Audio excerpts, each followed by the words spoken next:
Hello,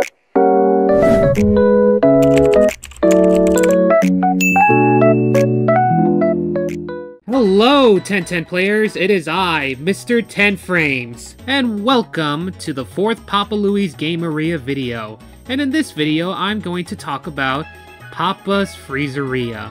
And no, I will not be talking about the HD 2Go nor the deluxe version. I will be talking the very first game from 2011. I've gone over Papa's Pizzeria, Papa's Burgeria, and recently Papa's Tacomeia, which somehow it flopped twice. So I will put all 3 of the videos in the description below. Anyways, Papa's Freezeria was released on August 5th, 2011, as I already mentioned this. The game takes place on Kalispell Island, and the 2 workers are Alberto and Penny, which these 2 are a couple. And I might be wrong though, but this is everyone's favorite Papa's Gameria game of all time. The opening cutscene starts off with Alberto or Penny with a manual of Papa's Freezeria located at Kalispell Island. Alberto or Penny arrive, and they meet Papa Louie. Papa Louie gives them a detour of Papa's Freezeria, but he leaves in a hurry. We then cut to the far distance of a boat.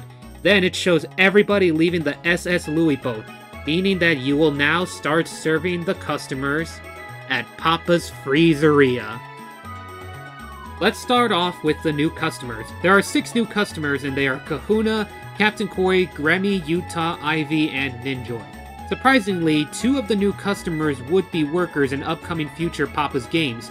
Utah would be the Papa's Pastaria worker, and Ninjoy is technically Joy outside of her vigilante outfit, and technically she does work at Papa's Pizzeria, but that's from the to-go version, HD version, and the deluxe version. Next is the closers. Kahuna appears on Mondays, Captain Corey appears on Tuesdays, Remy appears on Wednesdays, Quinn appears on Thursdays, Robbie appears on Fridays, Xandra appears on Saturdays, and Jojo appears on Sundays. I do want to point out something about Gremmy. He has a shirt that has an angry face on it, and the same goes with Papa's Freezeria Deluxe. However, in Papa's Pancakeria onwards, he would have a neutral face on his shirt. Now let's get on to the gameplay. For the stations, we got the Order Station, the Build Station, the Mix Station, and the Top Station. At least this game has 4 stations, just like Papa's Pizzeria. Papa's Burgeria and Tacomeia only had 3 stations. At the Build Station, you start off with a medium cup, blueberries, nutty buttercups, strawberries, chocolate syrup, and vanilla syrup. Then, at the Top Station, you also start off with whipped cream, peanuts, sprinkles, chocolate topping sauce, strawberry topping sauce, cherries, and Creamios, which is Flipline's version of Oreos. For the upgrades, there is a doorbell ring, 4 blender boosters, the 3 alarms, which are the chunky alarm, the regular alarm, and the smooth alarm. And then the auto ice cream, which, well, it automatically pours the ice cream just to get a best score. And then there are other hats to wear. These hats can improve the waiting at the order station. I want to point this out. I mentioned this in the Papa Louie Multiverse Trilogy when I talked about Papa Louie When Pizzas Attack. I said that Marina Rapids was the original song that would be used in the Papa's Freezeria theme. No remix at all, just the same music theme. Next, I'm going to point out that 6 customers are actually absent in this game, and they are James, Mary, Tim, Cooper, Greg, and Nick, the new customer that debuted in the previous game, Papa's Tacomeia. You know when the customer is about to react to their food depending on if their order is good or not?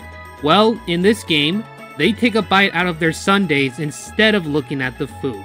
I also heard that this game got an award for Best of 2011, along with Cactus McCoy and The Curse of Thorns.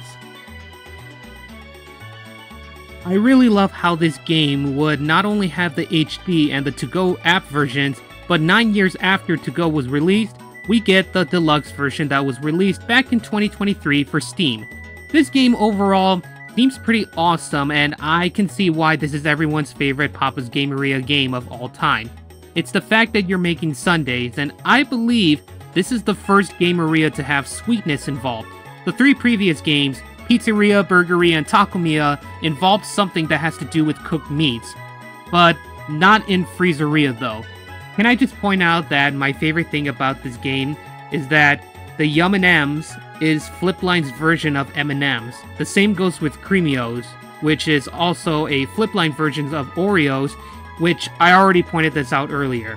This would be the last game that would not feature the minigames after the day is finished, and also the last game not to feature a parade, and you'll see why. Well, that's the end of me discussing Papa's Freezeria. Thank you for watching this video, and if you made it towards the end of the video, make sure you like and comment. If you're new to the channel, subscribe, and click the bell icon for notifications so you don't miss out on any new videos.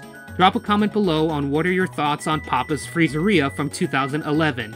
With that being said, peace out everyone!